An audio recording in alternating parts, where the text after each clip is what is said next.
Hello, my name is Emma Fulford. I am an ambassador from Troop 826 from the Gulf Breeze area, and this is my presentation about my gold project. My gold project is called Leveling the Field. My project itself is a donation and collection system for used soccer equipment that's still in good condition. I collect them using these donation boxes that I put around nearby rec centers in my local community, and I put them out at the beginning of the rec soccer season, so in the spring and the fall, and then they collect equipment from the nearby community. Anyone who wants to donate can put them in, and then I collect those equipment, I clean them, I make sure it's all still in good condition, and then I give it out again during those same weeks, so at the beginning of the rec soccer seasons in the spring and the fall.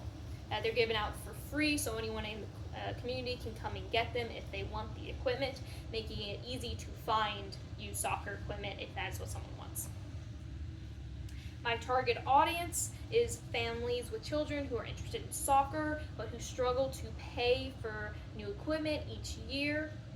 I chose to do this because I know kids in rec soccer especially they grow very fast, they're growing, and so a lot of parents need to get new cleats once every year or twice every year, and it can become very expensive, especially if they're getting new jerseys as well. And so I hope to relieve part of this burden. I was inspired myself by friends who ended up having this problem themselves. My project advisor was Chris Hester.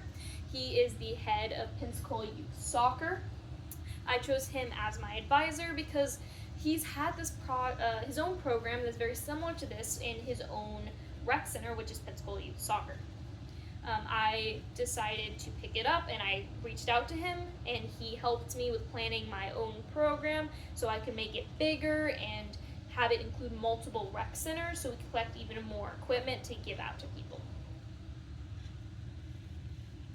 How I was an active leader in this project was first through my emails. I had to reach out to a lot of rec centers to ask if they would work with me, and I had to then communicate with them to learn details about how it would work, and to make my team to ask if they would participate in not only working with my program but also with helping me as a Girl Scout plan the project. And then I also had planning.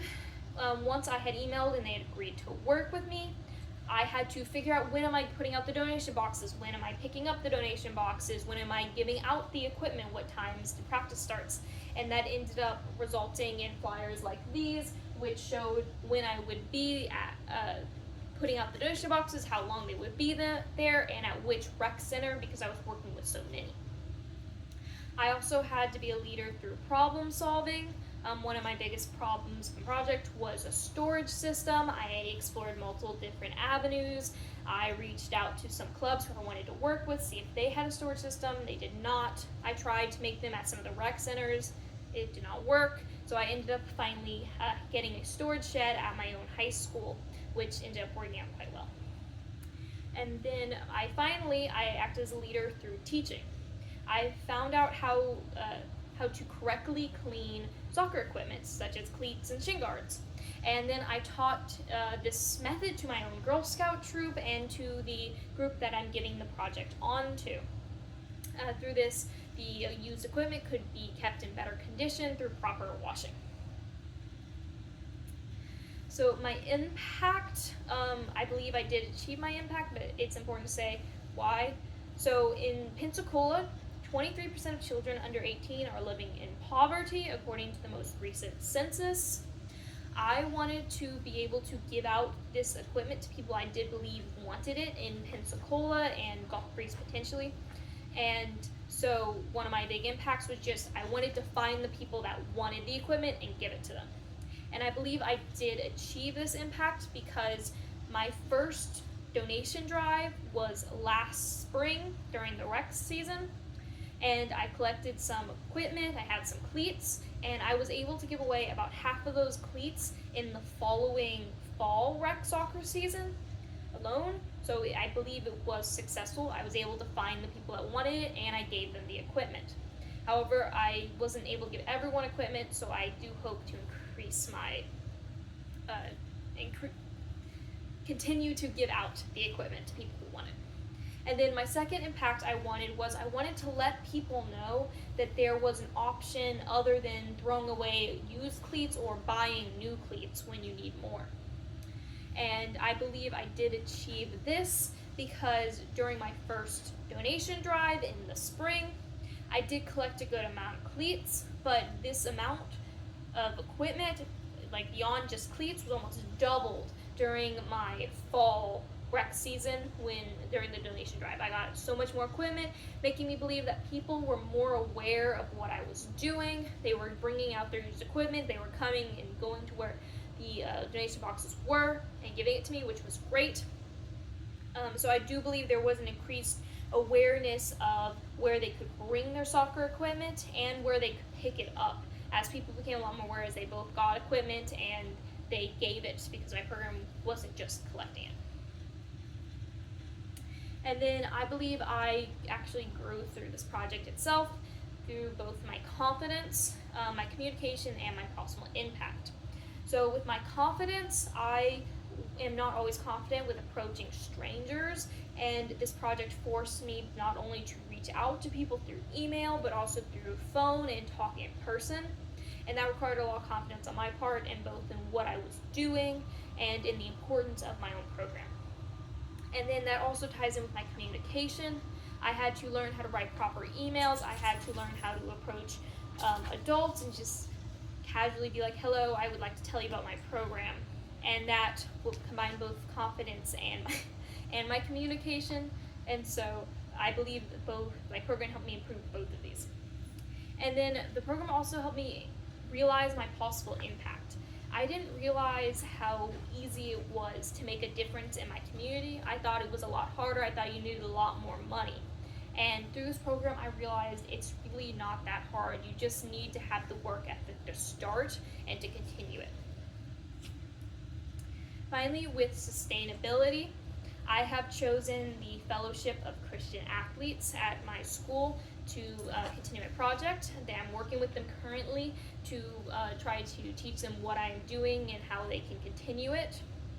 I've chosen them because they are a club at my school, meaning they have close access to the storage shed I mentioned earlier, and also they have more members, meaning they could have an easier time of both continuing my project and potentially expanding it. I myself had a little trouble putting out donation boxes and giving out equipment because sometimes it conflicted with my own schedule.